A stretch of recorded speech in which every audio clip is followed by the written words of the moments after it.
Blasphemous, developed by the Game Kitchen and released in September 2019, has all the hallmarks of a standard Metroidvania.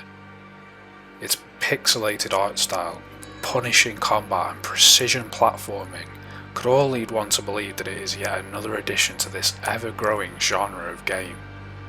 However, thanks to its mysterious design aesthetic and some choice musical scoring, not to mention the esoteric lore, Blasphemous is a game that goes much deeper than your run-of-the-mill 2D platformer.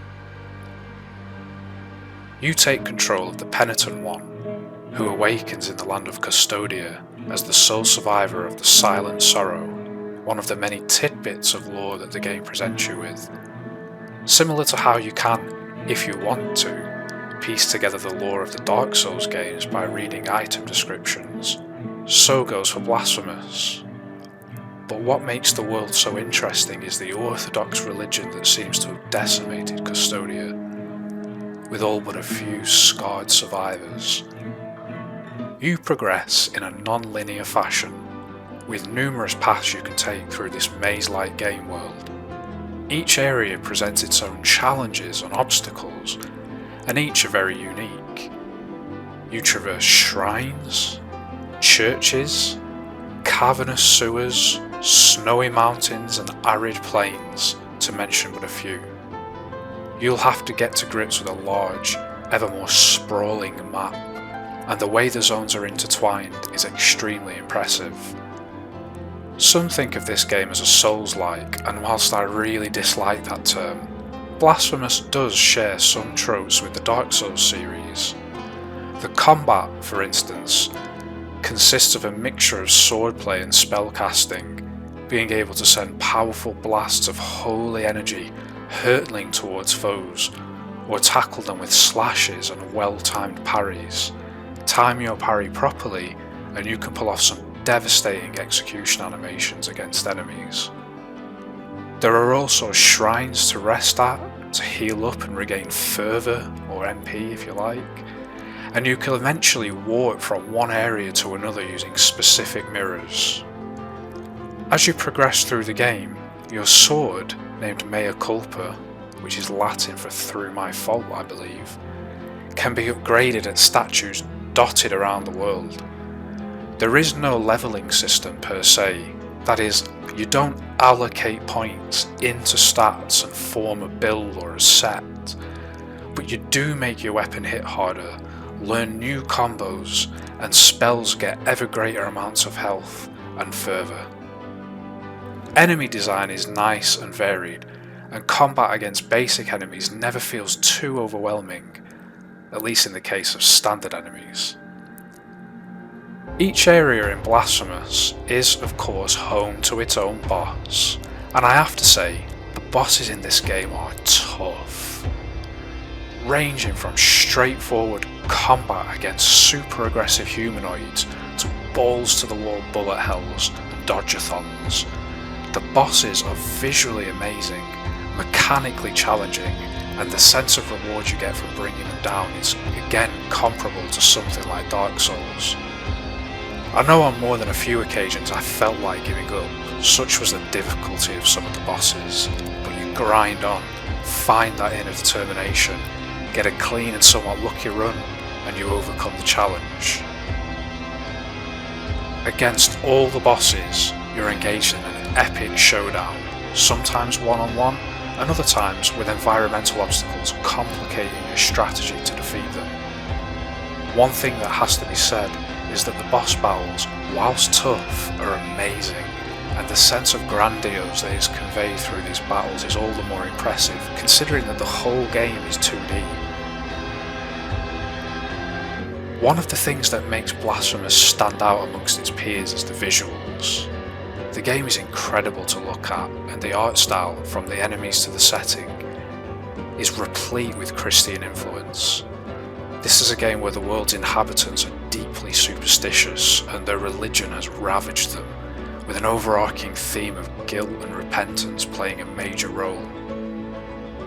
The lore matches up perfectly with the aesthetics, which are inspired by artists such as Goya, Velázquez and Murillo. Whilst each area is unique in atmosphere, they all manifest a vibe of loneliness and decrepitation, all making the player feel like the odds are stacked against them on their journey, and all this tense atmosphere conveyed across the two-dimensional. It's truly phenomenal. One of the other key aspects that really sets this game apart and brings its world to life is the soundtrack. The compositions of Carlos Viola are marvellous, definitely up there as some of the most immersive game music I've come across. The tracks, they match up with the zones exquisitely and are richly composed of haunting melodies and dissonant guitar work.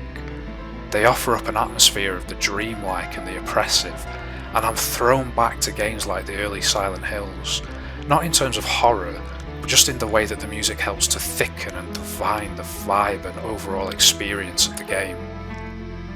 There is nothing generic about the score, it's truly unique, eschewing the over-the-top booms and cacophony of A-list titles in favour of the subtle and seductive. There was more than one instance in the game where I was getting absolutely battered in an area or falling to my death trying to navigate these tricky platforms, but somehow I didn't mind dying over and over again because it was worth running back through the area to listen to the music again. It's hypnotic, alluring, and really well designed all round. That said, Blasphemous isn't without its imperfections. Its difficulty can be truly infuriating at times, and I'm thinking more of the platforming sections than enemy encounters. Now, I will be the first to admit that I'm pretty bad at platformers, but sometimes Blasphemous really goes overkill. You have to be pixel perfect in your jumps, lest you land on a bed of spikes and die instantly. Sometimes the combination of airborne enemies firing off projectiles whilst you're trying to use your sword to climb and jump back and forth between alternating walls is just too much, and it can make the game more than a little irritating at times. But then again, this could just be down to my lack of flair for platforming games. Sometimes the sheer number of enemies crammed into an area can be difficult to fight your way through, but then again, this isn't a game for those interested in coasting through a 4-hour campaign. It's a hard slog, but periodically it's just a pinch too difficult for those long gaming sessions you may want to engage in if you're anything like myself. You need to take regular breaks. One minor gripe I have related to this issue is that the true ending of the game is only obtainable after completing an optional challenge run, which involves some absurdly difficult tasks, too difficult for the casual player. I played Blasphemous on the Nintendo Switch, and a few times some dropped frames would lead to a death or a panicked rush through a zone, but nothing major, and I certainly wouldn't let it put me off. On the whole, I thoroughly enjoyed the Switch version of Blasphemous.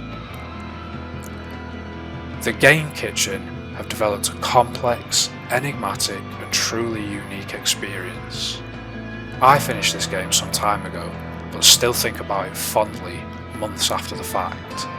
It's a game I'm almost positive I'll revisit one day, and one I feel truly rewarded for having played.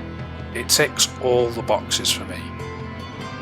Immersive world, well calculated lore, and beautiful music all blend into such a luscious combination, making Blasphemous one of the year's most interesting games.